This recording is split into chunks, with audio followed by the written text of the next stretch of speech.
আপনার কথা শুনলে মনে হয় আপনার মাকে ক্ষমতাচ্যুত করার পেছনে যে বিপুল জনরোষ ছিল, বহু বছরের দমন পীড়নের বিরুদ্ধে যে ক্ষোভ রাস্তায় বিস্ফোরিত হয়েছিল, তার কোনো স্বীকৃতিই যেন নেই। আপনার মায়ের সরকার সেই গণ অভ্যুত্থান দমন করতে নির্মম চেষ্টা চালায়, ব্যর্থ হয় এবং তাকে দেশ ছাড়তে হয়। এর জন্য কোনো অনুশোচনা নেই? আপনি যদি আমার অনলাইন বক্তব্যগুলো শুনে থাকেন, দেখবেন আমি বারবারই বলেছি আওয়ামী লীগ আন্দোলন সামলাতে ব্যর্থ হয়েছে। আমাদের সরকার আন্দোলন ভুলভাবে পরিচালনা করেছে। কিন্তু ভুলভাবে পরিচালনা কি খুবই হালকা শব্দ নয়, যখন শত শত নিরস্ত্র বিক্ষোভকারীকে নিরাপত্তা বাহিনী গুলি করে হত্যা করেছে, যাদের নির্দেশ দিয়েছিলেন আপনার মা? এর কোনোটিই আমার মা নির্দেশ দেননি। যদি আমার মা বিক্ষোভকারীদের হত্যা করতে চাইতেন, তাহলে তিনি আজও ক্ষমতায় থাকতেন। বাংলাদেশ আসন্ন নির্বাচন আগে আমাদের সিরিজের এই দ্বিতীয় পর্বে আমি ঢাকা থেকে অনেক দূরে, আমি ওয়াশিংটন ডিসিতে শেখ হাসিনার ছেলে সজীব ওয়াজেদ বা জয়ের কাছে।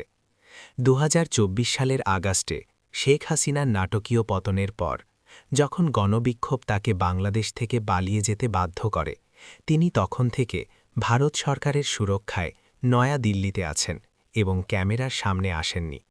তার অনেক মন্ত্রীও এখন নির্বাসনে আছেন এবং টিভিতে আসতে ভয় পাচ্ছেন।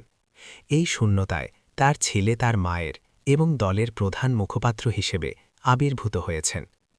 বাংলাদেশের ইতিহাসে এই প্রথম আওয়ামী লীগকে নির্বাচনে অংশ নিতে নিষিদ্ধ করা হয়েছে। আমি শেখ হাসিনার ছেলেকে প্রশ্ন করতে চাই, বছরের পর বছর দমনমূলক রাজনীতির বিরুদ্ধে যে বিশাল জনরোষ দেখা গিয়েছে, সেখান থেকে কি আওয়ামী লীগ কোনো শিক্ষা নিয়েছে, নাকি দলটি এখনও অস্বীকারের মধ্যেই আছে? বাংলাদেশের অন্যতম প্রভাবশালী রাজনৈতিক শক্তি হিসেবে আওয়ামী লীগের আদৌ কি কোনো ভবিষ্যৎ আছে? মিস্টার সজীব ওয়াজেদ, আমাদের সঙ্গে কথা বলার জন্য ধন্যবাদ। আপনি বলছেন আওয়ামী লীগকে নির্বাচন থেকে নিষিদ্ধ করা অনৈতিক ও অগণতান্ত্রিক। রাজনৈতিক দল নিষিদ্ধ করা যে খারাপ, অনেক মানবাধিকার সংস্থাও তাই বলে। কিন্তু এখানে কি এক ধরনের সমস্যা নেই? কারণ বছরের পর বছর নির্বাচন কারচুপি ও অন্যায় অনুশীলনের অভিযোগ তো আওয়ামী লীগের বিরুদ্ধেই উঠেছে। অভিযোগ সত্য, কিন্তু তথ্যগুলো দেখুন। আওয়ামী লীগ কখনও কাউকে নিষিদ্ধ করেনি। জামাতে ইসলামীকে নিষিদ্ধ করার সিদ্ধান্ত ছিল আদালতের, তৃতীয় কক্ষের আবেদনের ভিত্তিতে। আদালত বলেছিল তাদের সংবিধান রাষ্ট্রীয় সংবিধানের সঙ্গে সাংঘর্ষিক। আপনি জামাতে ইসলামীর কথাই বলছেন? হ্যাঁ, কিন্তু সরকার হিসাবে আওয়ামী লীগ জামায়াতকে নিষিদ্ধ করেনি। কিন্তু হিউম্যান রাইটস ওয়াচ বলেছে হাসিনা সরকার নির্বাচন কমিশন সহ গুরুত্বপূর্ণ প্রতিষ্ঠানগুলো কার্যত দখল করেছিল।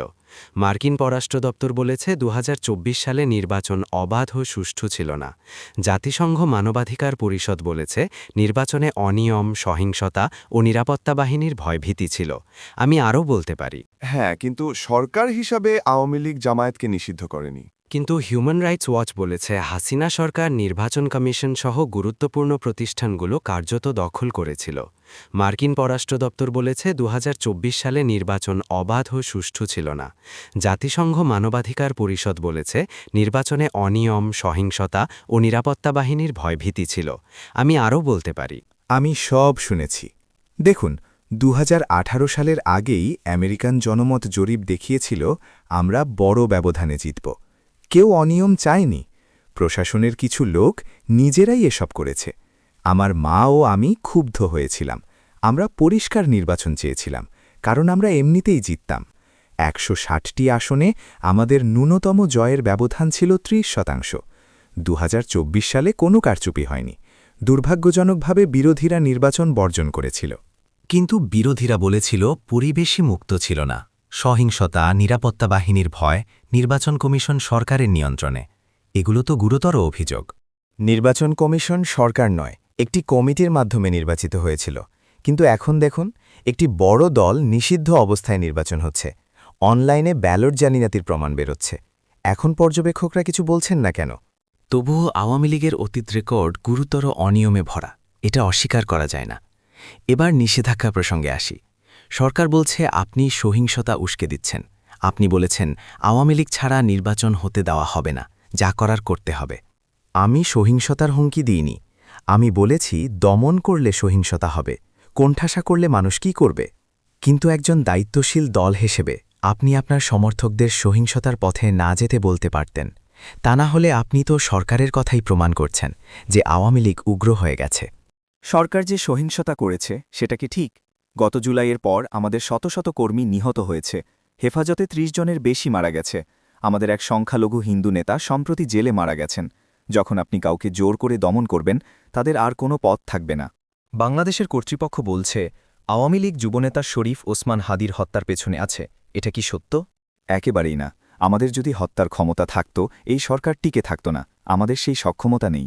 পুলিশ বলছে অভিযুক্তরা ছাত্রলীগের সঙ্গে যুক্ত ছিল। হাদি আপনার দলের কড়া সমালোচক ছিলেন বলেই তাকে হত্যা করা হয়েছে। নাম অনেকেরই দেওয়া হয়েছে যাদের কোনো সম্পর্ক নেই। আমাদের ছাত্র সংগঠনে অনেকেই ছিল, কিন্তু ওই ব্যক্তি কতটা জড়িত ছিল জানি না। সব দোষ আমাদের ওপর চাপানো হচ্ছে।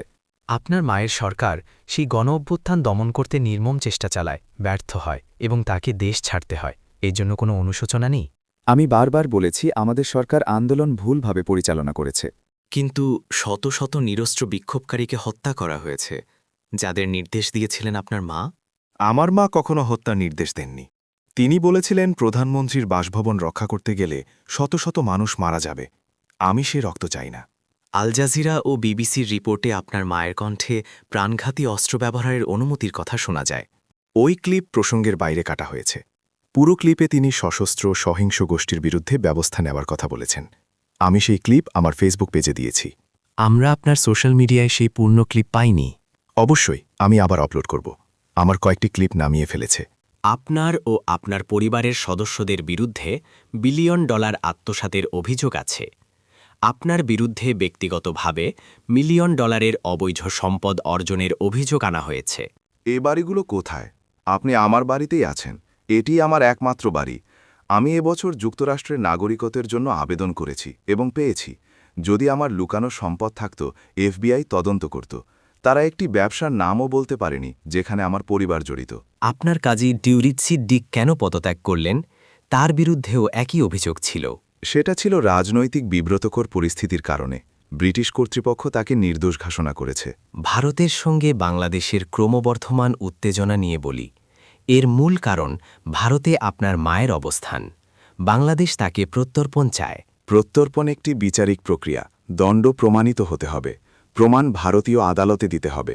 আর বাংলাদেশ সরকারের কাছে আমার মায়ের বিরুদ্ধে কোনো প্রমাণ নেই। দণ্ড ছিল প্রহসন। ভারত আমার মাকে প্রত্যর্পণ করবে না। বাংলাদেশে আওয়ামী লীগের ভবিষ্যৎ আছে কি? অবশ্যই আছে। এটি সবচেয়ে পুরনো ও বড় দল। আমাদের ভোট 40-50%। তারা কি হঠাৎ সমর্থন বন্ধ করবে? আপনি বলেছিলেন আপনার মা রাজনীতি থেকে অবসর নিতে চান। তাহলে তিনি ফিরলেও আর রাজনীতিতে থাকবেন না? হ্যাঁ, তিনি বৃদ্ধ। এটাই তার শেষ মেয়াদ হওয়ার কথা ছিল। তাহলে এটা কি হাসিনা যুগের শেষ? সম্ভবত। আওয়ামী লীগ তার সাথে বা ছাড়া চলবে। কেউ চিরকাল বাঁচে না। তরুণ বাংলাদেশিরা কেন আপনার দলকে বিশ্বাস করবে? তাহলে সুষ্ঠু ভোটে জনগণকে সিদ্ধান্ত নিতে দিন। 17 বছরে আওয়ামী লীগের উন্নয়ন ও স্থিতিশীলতা ছিল নজিরবিহীন। মানুষ কেন রাস্তায় নামল, সেটা বিতর্কের বিষয়। আমি স্বীকার করি ভুল ছিল। তবে এখন পরিস্থিতি আরও খারাপ। অর্থনীতি ভেঙে পড়েছে, আইন শৃঙ্খলা নেই। সময় দেওয়ার জন্য ধন্যবাদ। আমার ভালো লেগেছে, ধন্যবাদ।